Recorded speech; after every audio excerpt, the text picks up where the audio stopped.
Ini ada sunnah-sunnah terkait dengan kurban. Sunnah-sunnah terkait dengan kurban. Setiap dikerjakan sunnah-sunnah ini pahalanya banyak, Pak. Jadi kalau Anda kehilangan sunnah ini, sayang. Ya, sayang, potensi pahala nggak dapat. Nunggu lagi setahun lagi. Sekali lagi kalau hidup, gitu kan? Nah, jadi persoalannya adalah, sementara orang berkurban seringkali cuma nitipkan uang kurban ke satu masjid atau satu tempat, terus nungguin sampai tanggal 10. Ya, sementara sunnah-sunnahnya nggak diikuti. Oh, itu nggak dapat pahala, sayang. Ya kalau cuma nunggu-nunggu saja, sayang. Ya, sayang, potensi nggak dapat.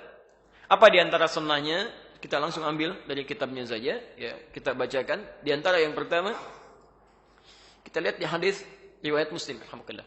Nomor hadis 1977, 1977, bab yang ke-39. Ya. Jilid yang ke-7, halaman 152. Untuk pembukanya. Baik, sunnah pertama. Jadi Anda kalau nanti mau berkorban, tolong garis bawahi betul ini ya.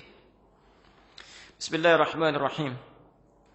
Bab, satu pembahasan. Babun nahyi man dakhala alaihi ashru dzil hijjah wa huwa muridu tadhiyah. Satu pembahasan tentang larangan.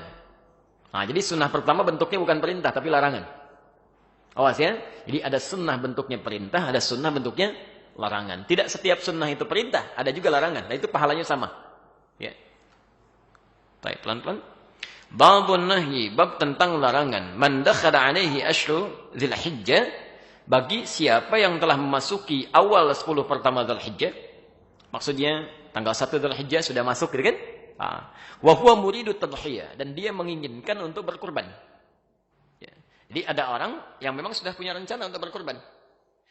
Kalau Anda sudah punya rencana, sudah disiapkan, hewan sudah mau dibeli, kan? Maka sejak tanggal 1 Dzulhijjah, sunnah pertama, an ya'khudha min sya'rihi aw adhfarihi syai'a. Nahyun an ya'khudha min sya'rihi aw adhfarihi syai'a. Itu ada larangan memotong kuku dan seluruh rambut yang melekat pada tubuhnya. Saya ulang, larangan memotong kuku dan seluruh rambut yang melekat pada tubuhnya. Baik, yang pertama, larangan ini berlaku khusus bagi yang akan berkorban saja. Kalau yang tidak perlu. Jadi ini bagian pertama. Yang kedua, sifatnya adalah jika sudah ada keinginan, kehendak yang disertai kemampuan untuk berkorban.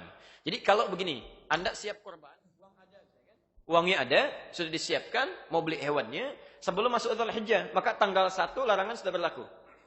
Tapi kalau Anda baru dapatkan uangnya misal, ya sudah ada kepastian dengan izin Allah, misalnya insya Allah tanggal 3 baru dapat. Maka tanggal itu baru berlaku larangannya. Jelas ya? Dapat uangnya tanggal 5, tanggal itu baru berlaku. Jelas ya? Dapat uangnya tanggal 7, tanggal itu baru berlaku. Dapat uangnya tanggal 10, tidak berlaku hukumnya. Jelas ya? Tidak berlaku hukumnya. Karena ini hanya berlaku bagi tanggal 1 sampai dengan menjelang akan dipotong hewan korbannya. Ya. Jelas sampai sini? Baik. Sifat larangan ini, sifatnya bukan wajib. Awas. Jadi kalau Anda misalnya lakukan pun, misal saya mau potong kuku saja, ya, dosa sih tidak, cuma kehilangan banyak pahala. Jelas ya? Kehilangan banyak potensi pahala. Nanti kita akan lihat apa maksudnya, kenapa dilarang potong kuku dan rambut.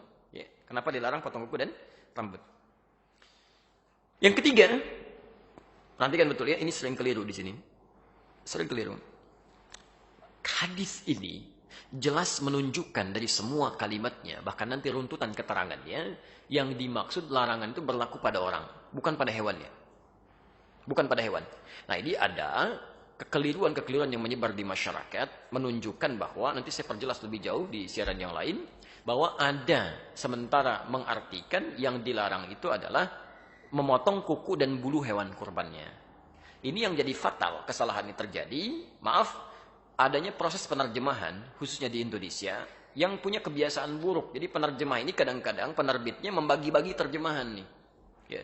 Ini misalnya Sahih Muslim nih, dibagikan ke sekian orang, 3 orang menerjemahkan. 3 orang ini kan kapabilitasnya berbeda-beda. Dan tidak bisa membedakan antara bahasa hadis dengan bahasa fikih. Apa yang terjadi? Ada yang mengartikan larangannya, larangan memotong kuku dan bulu binatang korban. Diterjemahkan ke dalam bahasa Indonesia, ini saya ada kopiannya ya. Nanti lebih jelas lah bisa kita bahas di kesempatan lain. Ini diterjemahkan ke dalam bahasa Indonesia, ya di halaman 899 ditulis kitab kurban dan disandarkan pada seorang syekh yang sangat populer sekali. Ya, syekhnya nggak salah, yang salah yang terjemahkan. Ya, terjemahannya, apabila 10 hari pertama telah tiba dan seorang di antara kalian bermaksud hendak berkorban, maka janganlah dia mengambil bulu dan kuku binatang korbannya. Ini sudah fatal. Fatal kesalahannya. Dan disebarkan dan orang mengamalkan ajaran yang salah. Baiknya, di mana letak kesalahannya? Satu, redaksi hadis yang menunjukkan pada orang. Disebut oleh Nabi, rambut Pak, Ibu sekalian, mohon maaf ya, mohon maaf. Di sini rambutnya menggunakan kata basyar. Rambut itu istilah khusus yang melekat pada manusia. Kalau pada hewan, bulu. Dan lain, bulu ayam, bulu kambing, ya, bulu sapi, bulu domba. Nggak ada rambut ayam. Rambut kelinci bagus banget ya, bulu. Itu ya, kalau kita rambut. Jelas ya? Itu bagian pertama. Yang kedua, di Sahih Muslim ini ada kita mesti belajar cara membacanya. Beda dengan baca Al-Bukhari, lain. Sahih Muslim ini ada hadis berbintang, ada hadis tidak berbintang. Kalau yang berbintang itu tandanya dia punya asbabul wurud, sebab hadis itu disampaikan. Sebab hadis ini sampai ke kita, sampai dirangkum oleh Imam Muslim, itu ada salangan beberapa sahabat yang belum tahu tentang informasi ini, mendekat ke Idul Adha itu pada masuk ke toilet, ke hammam. Ada yang cukur kumis, cukur bulu ketiak, macam-macam. Diadukan itu kepada Ibnu Musayyab yang punya hadis ini. Kata Ibnu Musayyab, "Hadza haditsun qad nusiya wa turika." Ini hadis sekarang sudah banyak orang yang lupa, banyak ditinggalkan. Kata beliau, disampaikanlah hadis ini, maksudnya orangnya. Orangnya, jangan potong kuku, jangan potong rambut. Itu orangnya, kata Ibnu Musayyab. Yang ketiga, mohon maaf, ya, secara rasional saja dengan menggunakan logika, itu mudah dipahami. Mohon maaf, nggak ada faedahnya, nggak ada kerjaan motongin kuku hewan. Bapak mau ngapain motongin kuku sapi? Dan bagaimana caranya? Begitu dipegang kakinya, nendang dia aja gitu kan? Nah, itu nggak ada kerjaan motongin kuku sapi. Ya, jadi di sini ada sesuatu yang harus kita pahami lebih dalam. Dan ada maksudnya. Di sunnah yang pertama ini maksudnya supaya Allah berkenan nanti mengampuni dosa-dosa yang bersangkutan ketika hewannya disembelih. Jadi begitu hewan disembelih, dari ujung rambut sampai dengan ujung kuku paling bawah di kakinya, itu Allah berkenan mengampuni. Khawatir ketika belum diampuni sudah dipotong, terpisahlah bagian dari dirinya. Bersaksi di akhirat nanti, gitu kan? Nah, padahal sebagian dosa-dosanya sudah terampuni di hadapan Allah Subhanahu wa taala.